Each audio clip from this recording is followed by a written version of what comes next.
Então, pessoal, tem que existir uma rotina, tá? E essa rotina realmente ela deve obedecer critérios que tem que atender realmente a procedimentos médicos cirúrgicos, procedimentos de enfermagem, rotinas realmente de suporte de nutrição, rotinas de controle de infecção hospitalar, tá? E tem que ter realmente as rotinas de acompanhamento ambulatorial dos pacientes. Aí a gente fala muito sobre a questão do registro de pacientes. No registro de pacientes, eles têm que ser feitos de forma clara, né, precisa, datadas e assinadas. Ou seja, tudo que você fizer no paciente, você tem que datar e assinar. Medicação, checar, mesmo em questões de emergência, porque a gente sabe que o paciente tem um horário realmente X, né? Que é o horário que o paciente vai ser atendido agora, ele vai ser feita a medicação agora. Então é completamente diferente da clínica médica, porque na clínica médica são os pacientes que já estão admitidos, que são internos. Então eles já vão entrar no horário padrão para medicação. No âmbito de emergência, não. O paciente vai receber a medicação na hora que ele chegar. Então, lembrar sempre de colocar o horário que administrou a medicação, certo? Esse paciente ele pode ter dado entrada no hospital às 10 horas da manhã. Se a medicação está sendo administrada nele às 14 horas da tarde, então vai ter que estar lá. Foi administrada a medicação, por exemplo, foi administrada nesse paciente a dipirona, certo? Então vai ter que estar do lado, às 14 horas, né? Ou o horário que foi administrado e checado, certo? É importante lembrar isso. Lembrando também que as informações têm que estar completas realmente, tem que ter identificação do paciente, histórico clínico, avaliação inicial, né? Se tem indicação de procedimento cirúrgico ou não, caso seja necessário, né? A descrição do ato cirúrgico, descrição, avaliação e prescrições e condição de alta hospitalar, transferência ou até mesmo redirecionamento entre setores, né? Intra-hospitalar. Então, quando a gente fala muito sobre a questão de descrição e evolução, a questão do paciente. O paciente deu entrada com cefaleia, deu entrada com apresentando vômitos. Qual foi a queixa desse paciente na entrada dele, na admissão dele na emergência e qual a queixa dele na liberação, ou então na remoção ou internamento dele para outro setor. Lembrando que mesmo que você esteja no âmbito de emergência, foi passar um paciente para a clínica, foi passar um paciente para a UTI, vocês vão ter que dar realmente detalhes desse paciente, vão ter que dar a evolução desse paciente, certo?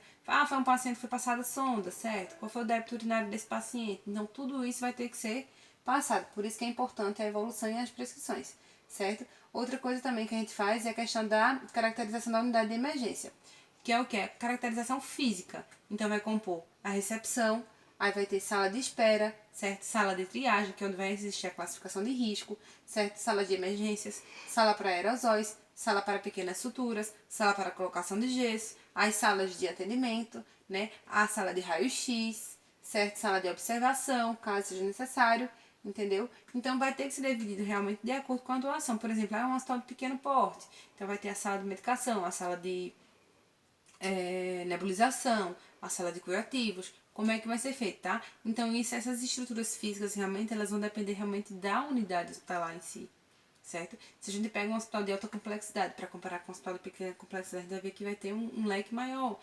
Tem uma sala de gesso, mas por exemplo, hospitais de pequeno porte não tem essa sala para poder realmente utilizar o gesso, então esse paciente tem que ser caminhado para outra unidade, outro hospital, para que esse procedimento seja realizado nele, certo? Então isso tudo realmente vai depender. A estrutura, né, o protocolo pede que tenha realmente a estrutura mínima de 12 metros quadrados por leito, certo?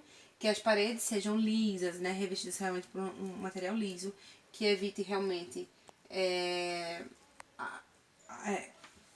a questão de rejunte de cerâmica, né, ela sendo toda lisa, completa, para poder realmente fazer limpeza terminal, para evitar a aglomeração, né, de agentes infecciosos, certo? O piso deve ser revestido, certo? Com material liso também, impermeável e antiderrapante. O teto bem conservado, limpo, certo? E aqui vem realmente uma imagem onde mostra mais ou menos como deve ser a organização da sala de emergência. Se vocês pararem para ver, nessa sala aqui nós temos 2 leitos, né? Um carrinho de parada centralizado, porque tanto serve para um quanto para o outro.